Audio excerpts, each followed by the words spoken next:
আমার পূর্ববর্তী বক্তা ডায়মন্ডহারবার বিধানসভা কেন্দ্রের সম্মানীয় বিধায়ক মান্নালাল হালদার, শামীম আহমেদ সহ, অরুময় গায়েন সহ, মনোরঞ্জন বিশ্বাস, সন্দীপ সরকার, ডায়মন্ডহারবার পৌরসভার পৌর প্রধান প্রণব দাস, উপপৌর প্রধান রাজর্ষি দাস, সৌমেন তরফদার সহ রুহুল আমিন পাই, সুজাউদ্দিন সাপুই, নন্দিতা পুরকায়, ইয়াবুদ্দোল্লা সর্দার, মেহবুব রহমান গায়েন সহ,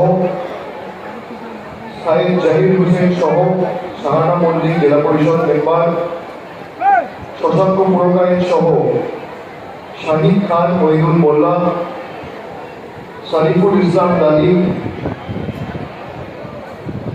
কৃষ্ণা তালুই, কবিতা নিয়োগী, সুবীর আলী লস্কর সহ সুমিত হালদার, রজত ভান্ডারী, হরে কৃষ্ণ হালদার, অশোক হালদার, পার্বতী ভৌমিক, মির্জাউর শাহ, অনিমা হালদার এবং বিজয় বর্জন। আমি সকলকে ধন্যবাদ জানাচ্ছি, কৃতজ্ঞতা জানাচ্ছি, প্রণাম জানাচ্ছি।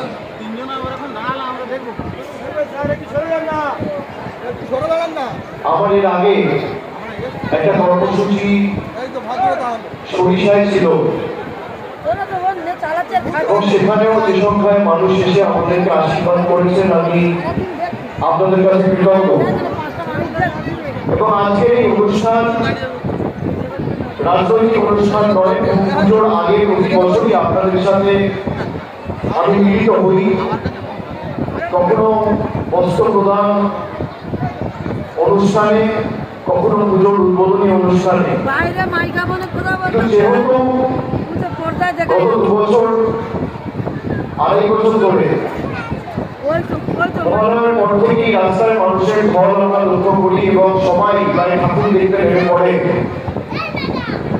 সেই কারণে পুজোর কোনো উদ্বোধন এই বছর রাখি, তার কারণ আমাদের রাস্তায় নামা মানে মানুষের যাতায়াতের ক্ষেত্রেও একটা অসুবিধা হয়।